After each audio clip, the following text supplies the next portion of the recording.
மக்கள் வந்து அரசை அவநம்பிக்கையோடு பார்க்கிறார்கள் இந்த கள்ளப்பண விஷயத்துல அப்படின்னு நீங்க நினைக்க கூடாது. ஆனா இந்த தேர்தல்கள் எல்லாத்துலயும் எல்லா விதமான வரம்புகளையும் மீறி எல்லா வேட்பாளர்களும் பணத்தை செலவழிக்கிறாங்க. எல்லா அரசியல் கட்சிகளும் அந்த கள்ளப்பணம் இல்லாம தேர்தலை சந்திக்க முடியாது அப்படிங்கிற சூழல்ல வெற்றி பெற்ற அனைவருமே வந்து இதனுடைய பகுதியாக தான் வெற்றி பெற்றிருக்காங்க சூழல் வரும்போது இந்த கள்ளப்பணத்தை ஒழிப்பதற்கு இந்த அரசியல் கட்சிகள், இந்த அரசியல் தலைவர்கள் எந்த விதமான நடவடிக்கையும் எடுக்க மாட்டாங்கிற ஒரு உணர்வு சாதாரண மக்கள் மத்தியில வர்றதை அவங்களால தடுக்க முடியுமா? அதாவது இது ஒரு மிகப்பெரிய ஒரு ஆழமான விவாதம். இது நீங்க வந்து கருப்பு பணம் அப்படிங்கிறது வெளிநாட்டு வங்கிகளில் இருக்கக்கூடிய சட்டவிரோதமான பணம். இதை கொண்டு வருவதற்கான முயற்சி அப்படிங்கிறது ஒரு புறம். இன்னொரு பக்கம் உங்களோட கேள்வியை பொறுத்த வரைக்கும் தேர்தலில் இந்த கள்ளப்பணத்தை எப்படி வந்து தடுத்து நிறுத்துவது அல்லது தேர்தல் செலவுகளில் இந்த பணம் ஈடுபடுவதை தடுத்து நிறுத்துவதற்கான வழிமுறைகள் ரெண்டுமே விதவிதமான இருக்கிறது. ஆனா இந்த விஷயத்துல வந்து ரத்தமும் சதையுமாக எல்லா கட்சிகளும் கலந்து நிற்கும் போது அவர்களிடத்துல தார்மீக ரீதியாக இதை ஒழிக்கணுங்கிற ஆர்வமும் வேகமும் எப்படி வரும்? நீங்க தேர்தல் சமயத்தில் இந்த மாதிரி வரம்புக்கு மீறி, அதாவது தேர்தல் கமிஷன் கொடுத்த வரம்புகளை மீறி செலவு செய்வது அப்படின்னு பாத்தீங்கன்னா ஒரு மிகப்பெரிய கட்சிகளுக்கு அல்லது மிகப்பெரிய வேட்பாளர்களுக்கு மட்டும்தான் சாத்தியம். அது அதனாலதான் நீங்க வந்து லெவல் பிளேயிங் ஃபீல்டு இல்ல, தேர்தல் செலவுகளை அரசாங்கம் ஏத்துக்கணும், இல்ல வேறு விதமான வழிமுறைகள் தேர்தல் சீர்திருத்தத்தினுடைய நடவடிக்கைகள்ல ஆமா கணக்கு கிடையாது. இந்த மாதிரி தலைவர்களோட டூர் செலவுகளுக்கு இதுல வந்து வராது. இந்த மாதிரி பல்வேறு விஷயங்கள். ஆனாலும் கூட தேர்தல் ஆணையத்தை வந்து ஒரு சில முயற்சிகள் எடுத்து வருகிறார்கள். பணத்தை வந்து நீங்க இதுல பாத்துட்டீங்கன்னு சொன்னா பார்லிமெண்ட் எலெக்ஷன் அப்போ 5 லட்சத்துக்கு மேல எடுத்துட்டு போக கூடாது, பல்வேறு விதமான நடவடிக்கைகள் எடுக்கிறார்கள். அவர்களுக்கு தகுந்த ஒத்துழைப்பு நிர்வாகத்திலிருந்து கிடைக்கும் போது அவர்களால் ஒரு செயல்படக்கூடிய தன்மை உருவாக்க முடியுது. மாற்றாக இந்த கருப்பு பணம் அப்படின்னு வரும்போது இது ஒட்டுமொத்தமா அது வெளிநாடுகளில் இருந்து கொண்டு வரக்கூடிய வழிமுறைகள் என்ன, அதற்கான சாத்திய கூறுகள், சட்ட வழிமுறைகள், அதையெல்லாம் ஒவ்வொரு கட்டமாக தாண்டி வரக்கூடிய நிலைமையில நாம பிறந்துட்டு இருக்கோம். அதனால ஒரு நிமிஷம் அவங்க கிட்ட கேட்டுட்டே வரேன். சட்ட ரீதியாக இதை வெளிப்படுத்த முடியுமா முடியாதா, அது சாத்தியமா இல்லையா அப்படிங்கறதெல்லாம் ஏற்கனவே ஆட்சியில இருந்த என்டிஏல ஆட்சியில இருந்த அனுபவம் உள்ளவர்கள் இருக்காங்க, பெரிய பெரிய வழக்கறிஞர்கள் இருக்காங்க. எங்க இருந்தாலும் பறந்து வந்து வழக்குகளை நடத்தக்கூடிய வழக்கறிஞர்கள் எல்லாம் பெற்ற கட்சி உங்க கட்சி. அவங்களுக்கு வந்து இது தெரியாதா? அப்படி இருக்கும்போது தேர்தலில் வந்து இது வந்து ஒரு மலிவான விளம்பரத்துக்காக அல்லது காங்கிரஸை இப்ப சொல்ற மாதிரி காங்கிரசுக்கு எதிராக ஒரு பிரச்சாரம் செய்யணுங்கிறதுக்காக இந்த பிரச்சனையை நீங்க கையில் எடுத்தீங்களா? நிச்சயமா. அதாவது காங்கிரஸ் கட்சி இந்த கருப்பு பண விவகாரத்தில் எதுவும் செய்ய மாட்டார்கள் என்பது நிரூபணமான விஷயம்.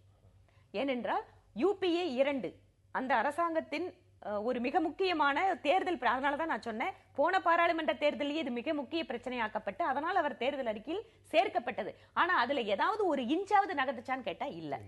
அதனால அதற்கு பின்னால் வந்த நாடாளுமன்ற தேர்தலில் அதை நாங்கள் மிக முக்கிய பிரச்சனையாக மாற்றினோம்.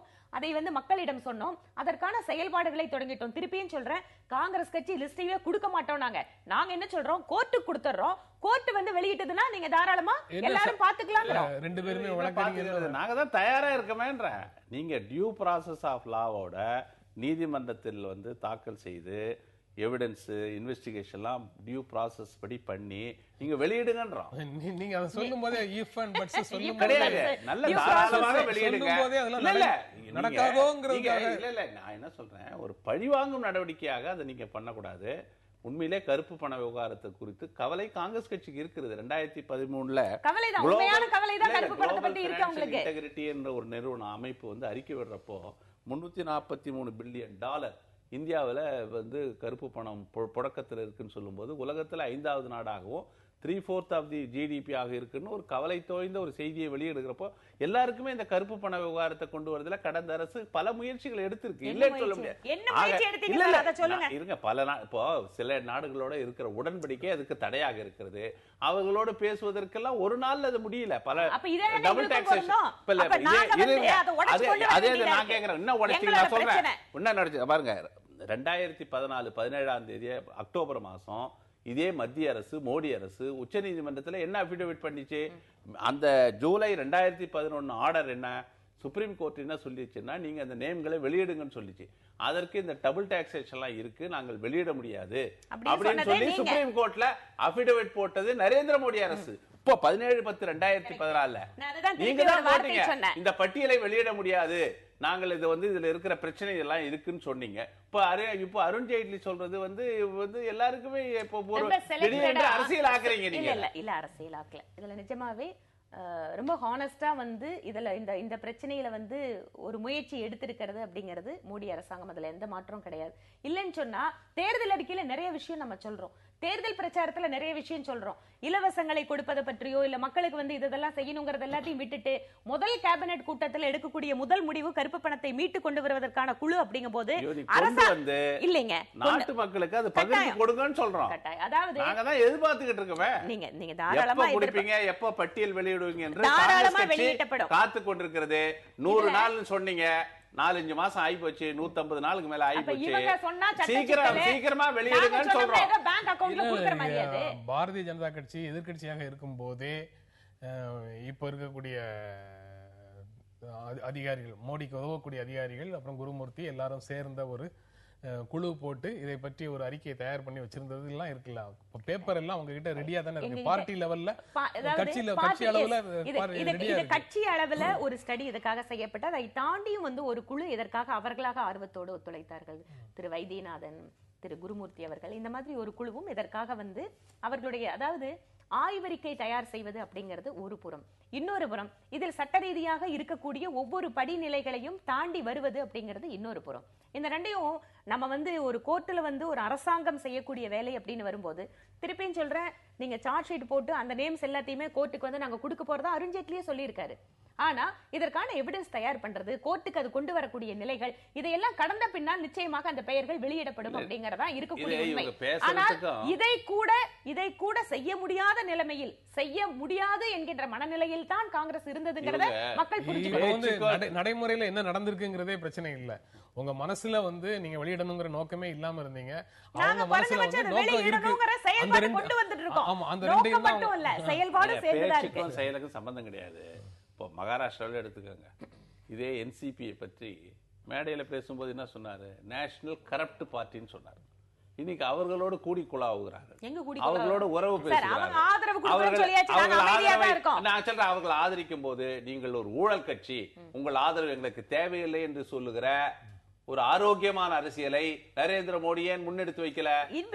ஊழலோடு நீங்க சமரசம், உங்களுக்கு எதுலையுமே எந்த கொள்கையிலுமே உங்களுக்கு நம்பிக்கை கிடையாது. ஏதோ ஒரு விதி வசத்தால நீங்க வந்துட்டீங்க. ஒரு சூழல் 10 காலம் மன்மோகன் சிங் ஆட்சி, 10 கோடி புதிய வாக்காளர்கள் ஆதரவு பெற்று வந்துட்டீங்க. ஒரு மாய வலை விரிக்கப்பட்டது, மக்கள் விழுந்துட்டாங்க, தேர்தலில் ஜெயிச்சிட்டீங்க. மகாராஷ்டிராவில் 15 வருஷம் நாங்க ஆட்சி பண்ணோம். இப்போ நரேந்திர மோடியினுடைய அலை வீசல, மெஜாரிட்டி கிடைக்கல. மக்கள் உங்களை அவ்வளவு சுலபமாக ஏற்றுக்கொள்ள மாட்டார்கள். தயவு செய்து நீங்க சொல்றது கருப்பு பணத்தை ஒழிக்கணும்னா தயவு செய்து ஒழிக்கிற. ஏன்னா 120 கோடி மக்கள்ல 3.5 கோடி பேர் தான் வருமான வரி கட்டுறாங்க. நிறைய பிரச்சனை இருக்கு, அதையெல்லாம் எதிர்கொள்ளுங்கள். தயவு செய்து அரசியலாக்காதீங்க. நிகழ்ச்சி நிறைவு செய்யற இடத்துல இருக்கிறோம். நீங்க சட்ட ரீதியான சிக்கல்களை தாண்டி எவ்வளவு விரைவில் வெளியிட முடியுமோ அவ்வளவு விரைவில் வெளியிடுவீங்க அப்படின்னு நீங்க சொல்றீங்க. தாராளமா அதுக்கான நம்பிக்கை மட்டும் இல்ல, அதற்கான செயல்பாடுகள் உண்டு.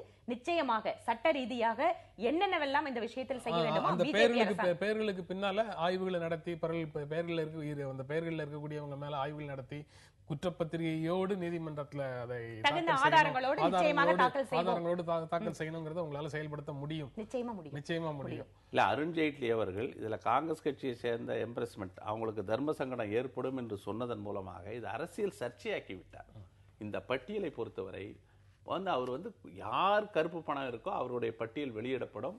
அது நீதிமன்றத்தின் முன் கொண்டு வரப்படுவார்கள், தண்டிக்கப்படுவார்கள் என்று சொல்லியிருந்தா வரவேற்கப்படுவார்கள். நீ அரசியலாக்கும் போது என்ன ஆயிடுதுன்னா, கருப்பு பண விவகாரம் கொண்டு வருவது பின்னுக்கு தள்ளப்பட்டு, இது ஊடகங்கள்ல விவாதங்கள்ல அரசியல் சர்ச்சையாக்கப்பட்டு அந்த அரசின் மீது இருக்கிற நம்பிக்கை சிதைந்து சின்னாபின்னமாவதற்கு அருண்ஜேட்லி வழிவகுத்திருக்கிறார். காங்கிரஸையும் கருப்பு பணத்தையும் பிரிக்க முடியாத நாட்டு மக்களுக்கு தெரியும். இந்த நிகழ்ச்சியில பங்கேற்று உங்களுடைய கருத்துக்களை பகிர்ந்து கொண்டதற்காக புது நிகழ்ச்சிகள் இருவருக்கும் நன்றி தெரிவித்துக் கொள்கிறது.